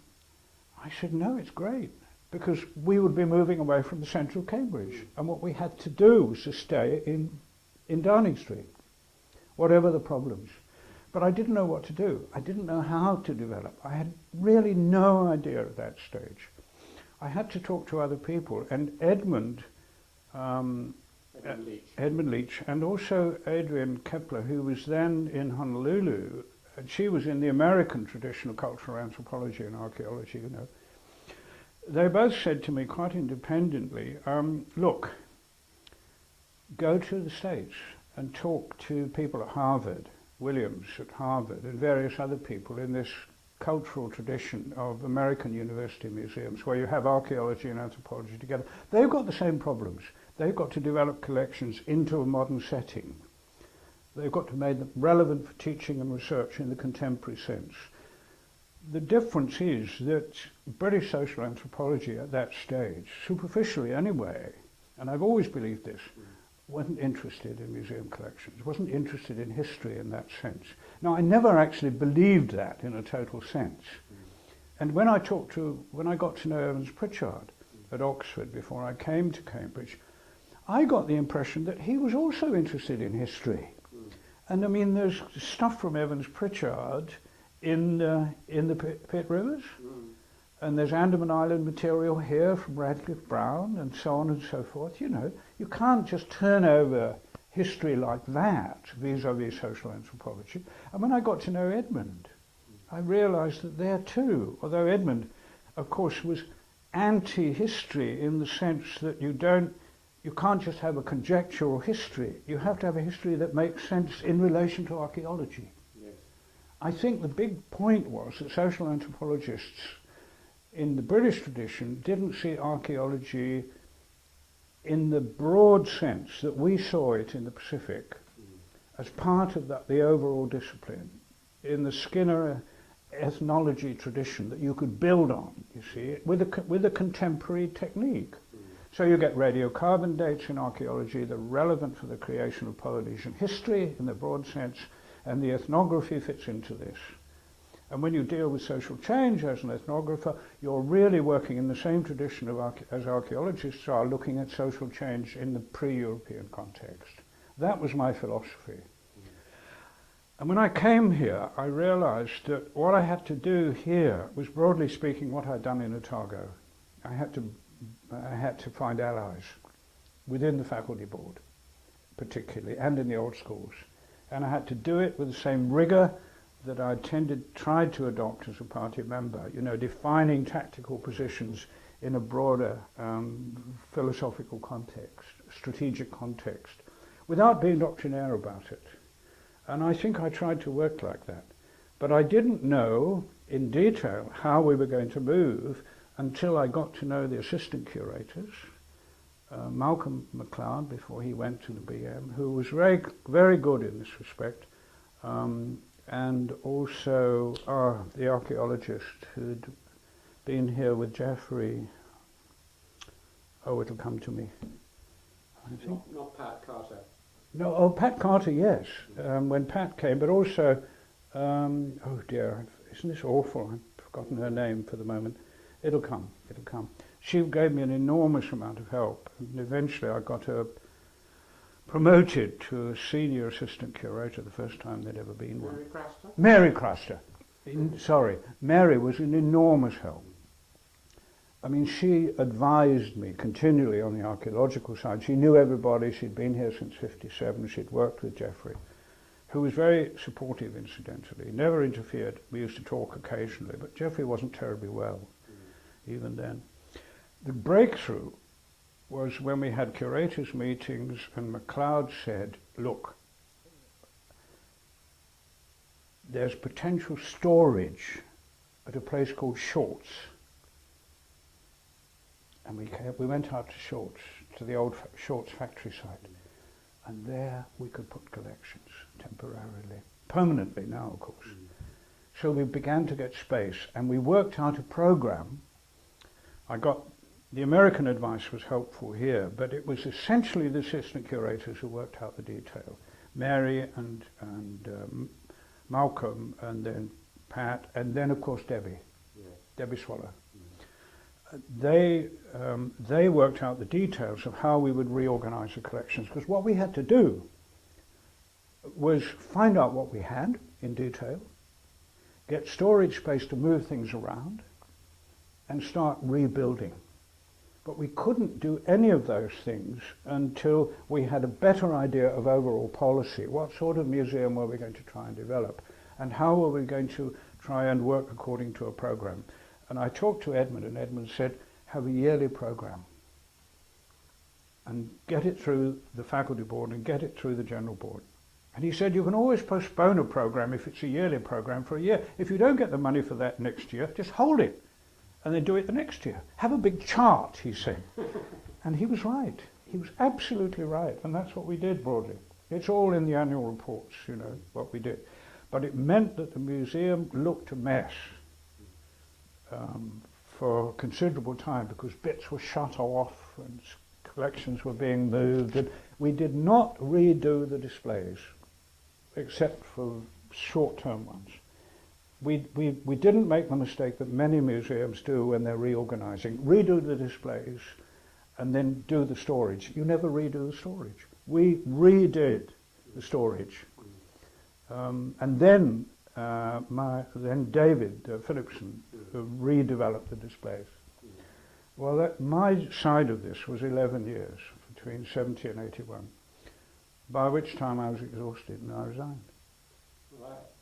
You can put it off the record if you like, Peter, but the one bit of your life in which we overlapped was that resignation, and it's always puzzled me. I have my theory, and I'd love to know whether my theory is right about it.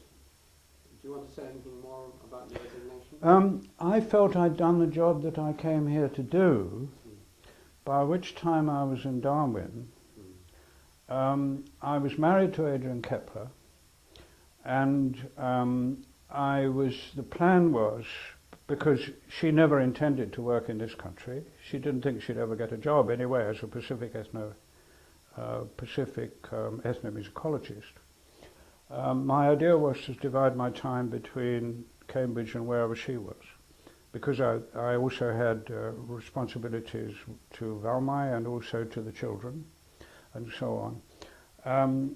I have always felt that I should do specific jobs in specific places, you know, and then move if it was possible. I mean, that's what I did at Otago. I did it at Oxford, although with great reluctance. And I did it here for that reason. I was also exhausted, and I wanted to get involved in college work. And Moses Finley, who was still master of Darwin, encouraged me in that respect. I'd been librarian, I was active in the college, and he asked me if I'd like to be deputy dean. And I started that actually just before I resigned. I think I got 1,000 a year or something. And I did deputy dean for a couple of years, and then did 4 or 5 years, I think, as dean, 4 years. To 87, 83 to 87. I gave the old schools a year's notice. I sent in my resignation in September 80, I think it was. I got a very surprised and upset letter from Nicol. He obviously was concerned, because by that time we were getting a lot of support from the old schools. I used to go and talk with Harvey, the Deputy Secretary General, regularly, even before I took issues to the faculty board. And yet they gave me a lot of support. They wanted to see museums developed, university museums in the 70s. What about Rio Fortune? Oh, my relations with Rio were fantastic, quite extraordinary, bizarre to say the least. I met him when I was on leave. I deliberately sought him out. And then after he had retired, he left a year early. He had a sabbatical at the end of his time, so to speak. And Maya was obviously anxious that he should go. And he went back to New Zealand, he and Eileen. And I saw him when he came back. I saw a bit of him when I was on leave from Otago, you know. And I'd read, of course I'd read Sorcerers of Dobu. And also that volume he did on the basis of working in Manus. Yes. Manus religion. Yes. Pardon? Manus religion, yes. The whole business of Sir Ghost, you know. Yes, that was fascinating. Oh, extraordinary, quite extraordinary. But all he would talk about, no, this isn't quite true, but he was still mesmerized by the memory of Malinowski. And he would talk about this. I remember walking up Pembroke Street once with him, and also in the Pickerel on one occasion when we had lunch, you know. It was Malinowski. But when he came back from New Zealand, we talked about New Zealand and so on. I thought his stuff was tremendous. Why was he mesmerized by Malinowski? Had he been taught by him? No, he hadn't actually, but he of course was working in the broadly speaking, you might say, in the tradition of Malinowski. But if you look at Malinowski's introduction to sorcerers, you'll see that actually they differ quite considerably in attitude. Malinowski is very careful in what he actually says. No, I think there was an antagonism there, which I think Rio hadn't been able to work through. Now, there were all sorts of reasons why Rio wrote as little as he did. He wrote more than people actually often give him credit for. But the great book, of course, was the book on Dobu. Yes.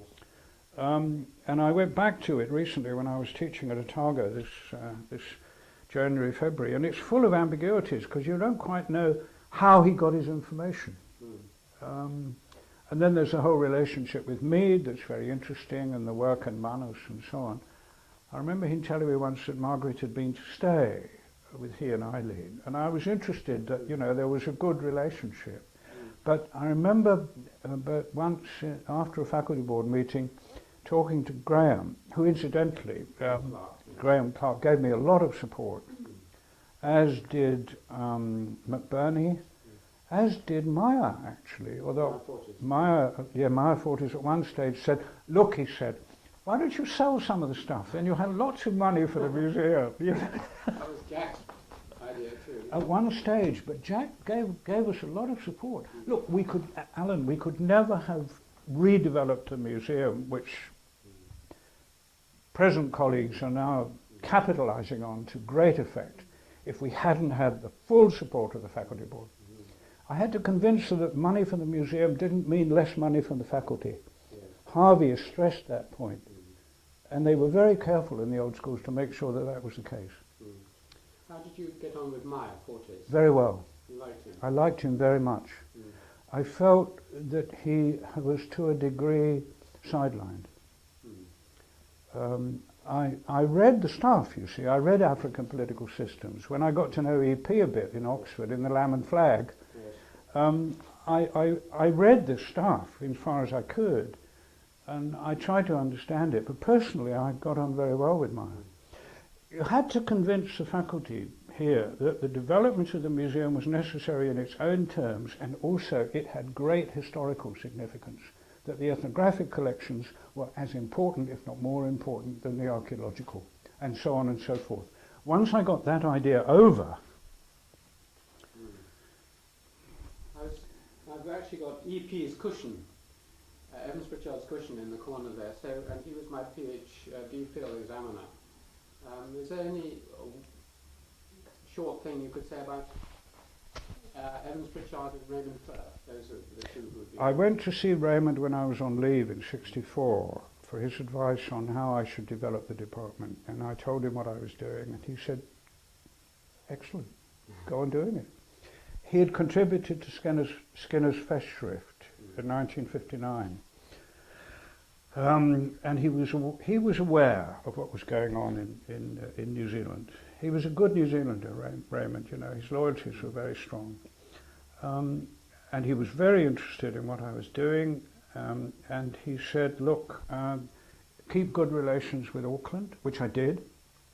All the Auckland department gave me a lot of support. They could have been antagonistic, you know, it could have been a competitive attitude, but they weren't like that at all. Piddington and his colleagues, I remember meeting them in a meeting in Christchurch in 1963. They were very, very helpful, and I kept that going all the time. Bulmer, for example, was enormously supportive. And of course Golson had left by then, but the archaeologists in Auckland, Shawcross and Bellwood, you know, we used to get them down to lecture. And then Roger Green, the American, who's had so much influence in archaeology in the Pacific, he was enormously helpful. When we started a third year, Roger was our first external examiner. And he was very, very appreciative of the standard that we were beginning to develop. EP, well, I didn't get to know him terribly well. I mean, You went to the Lamb and Flag, though? I went to the Lamb and Flag. I used to go to the social anthropology seminars on the Friday in the Institute. I could never understand, well, eventually I did, but it seemed to be ridiculous to have social anthropology in one place and then the sort of pit rivers somewhere else, and the archaeologists weren't talking and so on and so forth. Not properly anyway, all in the same faculty. But why wasn't there undergraduate teaching? I mean, now they've got it, of course.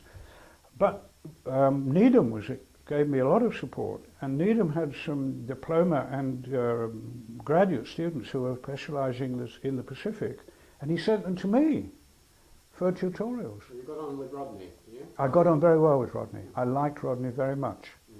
You see, I was, in their view, I was a colonial who was interested in anthropology, social anthropology, and so on and so forth.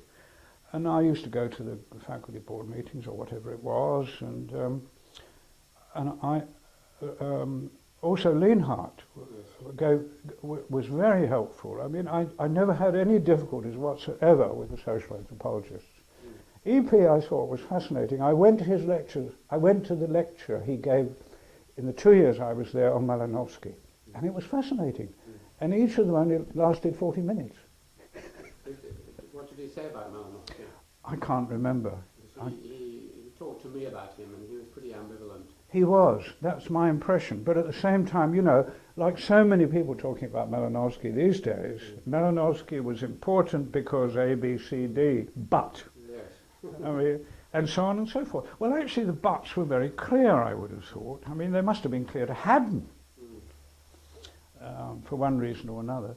A little story I remember about EP was there was a meeting. Who was the chap at Oxford in social anthropology who died quite early? Ardner. I liked him. They were trying to fix up meetings for the examiners, and they wanted EP to chair it. And there was a certain meeting, and EP said, perhaps I got this wrong, I can't come then. Is the Eton and Harrow match. But EP personally was very friendly to me. I didn't realise that he knew I was, you know, but he was a shrewd man. Very shrewd man. Very shrewd. But he was a historian really by training, wasn't he? He did history. Didn't he do history in Exeter or something? Yeah, he did. Yeah, I thought so. Yeah. In Exeter He College. got a 2-1. Yeah. No, I liked all these people, and I listened to them. You know, I took them seriously. But initially, when I was on the faculty board, I mean, there was Edmund and Maya and Jack and pardon? Tamby. And Tamby, yes, and Graham and the Paleolithic specialist. John Coles. And John Coles, of course, and the chap who'd worked in North Africa in Saranaik. John. You know who I mean. Yeah, John Alexander. Oh, John Alexander, no, he was he'd worked in West Africa, of course. Oh dear, never mind. I liked them personally, and eventually when I felt I could speak up on behalf of the museum, once I had a policy that didn't cut across their domains. You know, if they wanted to argue amongst themselves, well, fair enough. Frankly, I benefited, the museum benefited. If the academic people differed amongst themselves, and from a political, tactical point of view, that was fine. I thought a lot of the arguments were trivial and bourgeois.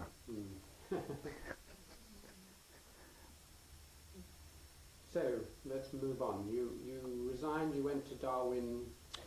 and started presumably to have more time to publish and... To a degree, but actually I wrote quite a lot in the 70s. I wrote I began to publish, partly on Cook, partly on the history of Pacific archaeology, etc. I'd edited with two former Otago students a collection of republished papers of Skinner's, which came out in the 70s, and I wrote the introduction to that. And I was beginning to work alongside Ada and Kepler on Cook material. I helped her in the book that she eventually produced, Artificial Curiosities, in 1979. I got very involved in that. I got very involved in the foundation of the Museum Ethnographers Group. I was the first chair of that.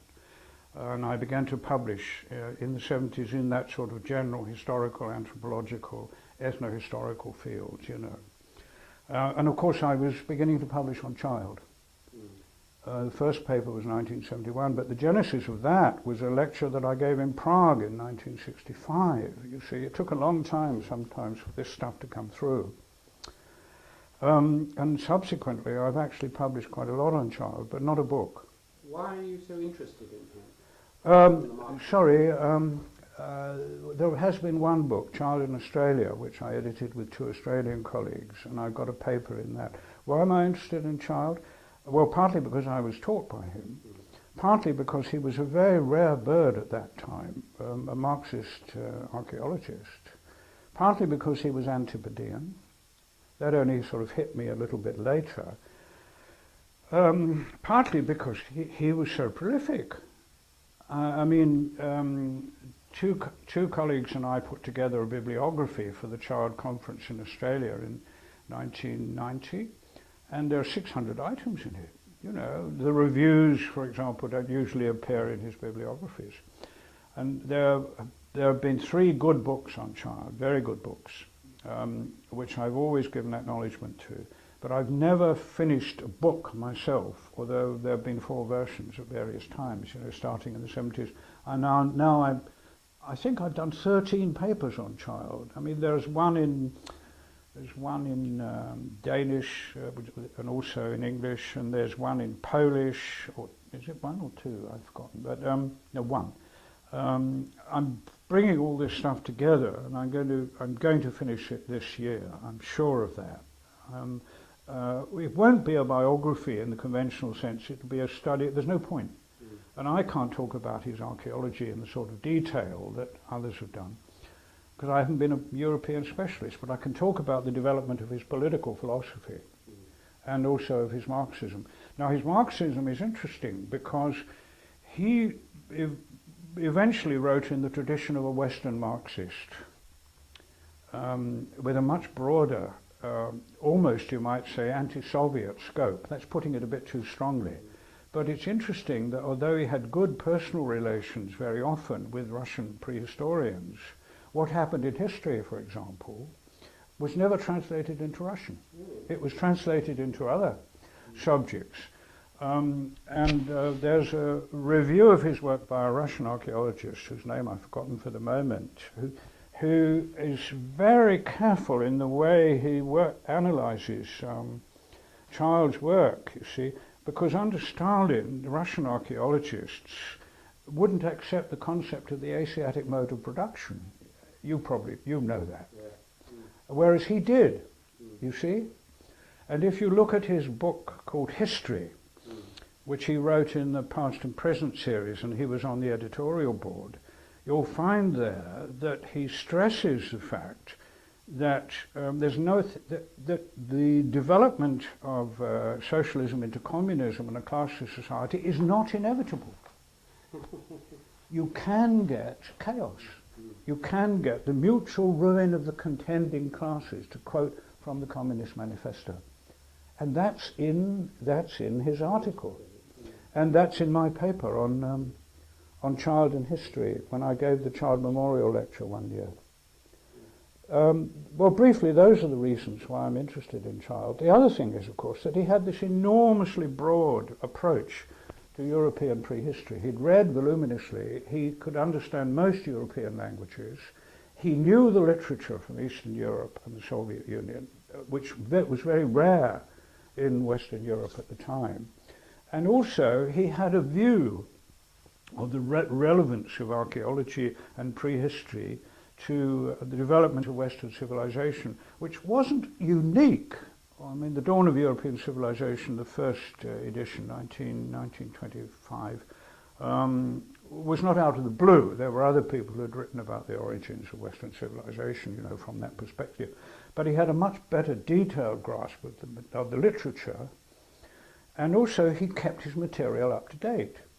Now, his direct references to Marx and Engels are very, very few, actually. Very few quotations. In Piecing Together the Past, the book he wrote on archaeological method, there's something from Marx of 1859, you know, on base and superstructure. But he developed his ideas on the significance of ideology, particularly in the 50s, when he talked about the sociology of knowledge. And that's the stuff that I like to specialize on, because there you get knowledge treated as the result of archaeological and anthropological activity. And in his book on social evolution, there's a whole chapter on the relevance of ethnography. He was well read in anthropology, and Meyer knew that. They were great friends, incidentally. Yeah, Meyer told me once, and I quote, I refer to this in my Child and History lecture, I think, that Child was one of the very few archaeologists who had a knowledge of social anthropology and social theory. Did you know he reviewed one of Merton's books on social theory? In that American Marxist journal, Something in Society? Yes. You know the book, you know the journal I mean. No, it's Essence Society, you know, it's, yes. The word begins with S. We put it into the bibliography, I remember. In fact, he read much more widely than Merton, and he spent part of 36 and also 39 in the States, so he met all these people. One interesting thing, when I interviewed Jack Goody, yes, asked him why he became an anthropologist, he said one of the main reasons was reading Gordon Childe. Yes, when he was a prisoner of war. That's right. He read What Happened in History. That's right. After he'd been recaptured. He told me this. Yes. In a German POW. That's right. I think I put this into the paper, I'm not sure. So I've got leading on from Childe, two last questions, Peter. Right. We've just got 7 minutes left. You sort of answered both of them. One is, of the people you have met in this very exciting and varied life, if you were asked to put any of them into the top league, the immortals, the great figures in a discipline who will last, their names and their books will be read in 200-300 years,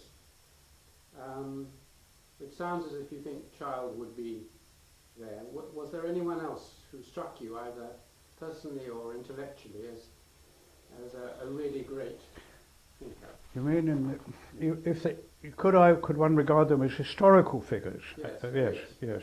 Well, certainly Childe, but more on the question of theories of interpretation and the whole business of the sociology of knowledge than anything else. I mean, a lot of the detail is irrelevant, although diffusionism is coming back into favour. But you know, I regard these movements of isms, as it were, as essentially bourgeois irrelevancies, to be blunt. I mean, I really do see it that way, because I do see these intellectual issues in terms of dialectics. Childe, certainly. You know, some of Edmund's writing, I mean, a lot of it you might regard overall as too superficial. Some of his reviews, for example, in the 50s in Man, but my goodness, he could hit on issues which were enormously important in not only the immediate sense, but in the longer term sense. His writing on Malinowski, I think, whether right or wrong, is enormously stimulating. The relationship that he posits between, say, Fraser and Malinowski, or the contrast. I think these things have an enduring significance beyond the immediate relevance. I think if I'd known Haddon, I would have felt that Haddon, no, but the really great figure. I mean, the tragedy was Rivers. I gave quite a lot of, I talked quite a lot about rivers in this course that I've given in Otago. And there's a student there who really wants to do psychology and anthropology in that order. And he was just smitten by rivers. He immediately went to read Sassoon and so on and so forth. And he came to me and said, "What can you tell me about rivers?" And when the course finished, he came up to me and said, "Thank you for introducing me to Rivers." I said, "Rivers died in 1922. Rivers was only 58. Malinowski died at the same age. Everyone famous died at 56 or 58 as far as I can recall. I think, no, I mean, if you said only two, Child and Rivers. Rivers because of his enormously broad interests. I mean, Rivers wrote some very intelligent stuff about Easter Island before anyone had done any archaeological work there. Very perceptive stuff. Rivers was all for breaking down this distinction between Melanesia and Polynesia. Those two, I think. The other question is, you've done so many different things, touched on so many disciplines and problems. Do you think there's any connecting thread? Yes. I mean, as they say in Hitchhiker's Guide to the Galaxy, what is the question behind all this activity? Well, it all goes back to school days, actually. I mean, I remember when I first read Marx, you know, what did I read first? 18th Brumaire? And when I read Hill, okay, all sorts of weaknesses, no doubt, but I was always looking for the interconnections. I mean, the fact that, okay, there was a civil war, but there were individuals with loyalties on each side. So what are the intellectual contradictions? How do they arise? How do you link a view of history and a feeling that what you're doing is historically justified, Cromwell, for example, with contemporary political action? And I felt this particularly when I came to Cambridge and mixed with a whole range of people on the left, you know, from Labour Club people to Socialist Club people to non-political people in Peterhouse, to communists and so on. When I went and sat in on a few meetings of the Communist Historians Group, and they influenced me very much, just listening to them. Rodney Hilton, for example, I knew, because... How did you get on with him? Very well. He helped me with a dig I did for the extramural, a small dig that I did for the extramural department down near Evesham, because he lived down there with his second wife. Hobsbawm I know slightly, and The Economist, of course. Here. Robinson? I knew her very slightly, but in a different context. Now, the chap in Trinity. Sen? No, not. No. Never mind.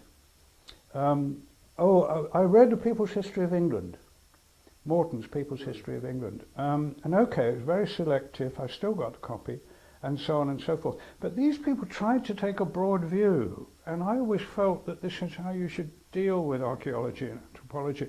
And Graham Clark, to a degree, I would put among the greats in this respect, because what Graham, who was to me a Tory radical, would say is that, look what archaeology has done. It has enormously increased the consciousness of human history. Okay, you know, Graham was interested in class society. He wrote much more about class society than anything else. And he didn't really believe, I'm sure, in the nature of primitive communism and all that sort of stuff, which might be a 19th century, you know, evolutionist figment, a la Engels and so on.